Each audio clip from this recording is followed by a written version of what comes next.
Today I am thinking about the late, great David Biale. I just want to share with you my experience with him, a props of nothing. I've just been thinking about him. So, David was one of my first interviews with a scholar. The book behind me, Hasidism, A New History, which was very formative for me and very important for me, was the book that he co-authored, and he led a group of very big names in Hasidic academia in writing. So when I approached him and asked him to be on my channel, I was very nervous. I had a little bit of like a fascination with the book. I felt very intimidated, and also I wanted to get the interview right, and I wanted the honor of him granting me an interview. I had a pretty small following at the time, and he replied very casually. He was totally no frills guy. He said, yeah, sure, I'll talk to you about the book.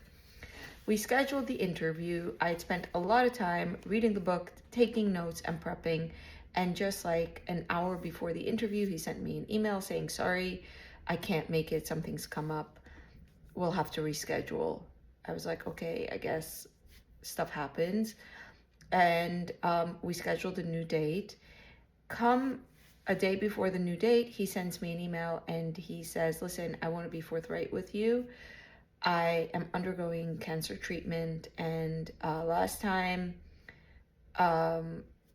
I think I'm remembering it correctly. I think I'm repeating the story as it happened. But anyway, he was something to the effect of, last time I ended up in the emergency room and I couldn't make it. I don't know that I'll be able to make it this time either. It depends how loopy the chemo makes me. If I feel okay, I'll show up. I said, all right, let's play it by ear. He showed up. He was the most wonderful interview subject. He has had an amazing memory, an amazing memory. I remember asking him, how do you remember so much? And he said, I don't know, it just sits there and I pull it out when it's needed, or something to that effect. I was like, wow, that would be nice, a nice talent to have. Knew a lot, was able to speak to a lot of things with great knowledge, and was very, very sweet. I liked him. I personally liked him. And he said, when I'll come to Brooklyn, I expect to be in Brooklyn in the near future, I would like to meet up. And I was very much looking forward to that. And then I did another interview with him about anti-Zionism and Judaism, and that was also very interesting, very easy to schedule, and it was just nice. And then I heard that he passed away, and it was like, what? Wow! I was planning to do another interview with him. I was planning to meet him in Brooklyn.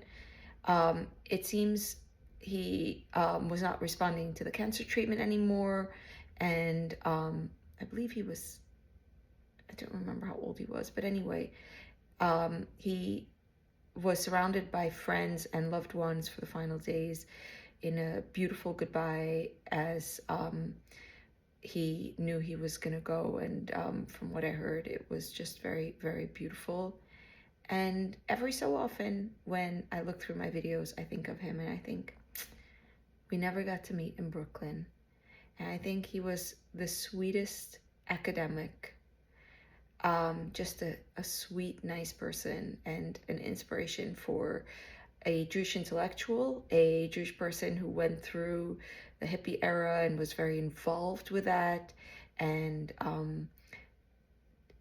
from there became an academic and a real Jewish scholar. And I just wanted to, I really, when I heard he passed away, I felt like I should say something.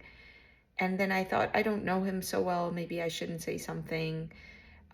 There's always this question of, is it some kind of inappropriate to step in and say something? And then I always have wanted to share this about my experience with a man who was just very generous with his knowledge, with his time, while undergoing chemo, while being so unwell. Never gave me the sense that what I didn't know was something he judged. He just shared with great joy, and I'm grateful for the experience, and I wanted you all to know what I had experienced behind the scene with the late, great Professor David Biale. Olav Hashalom.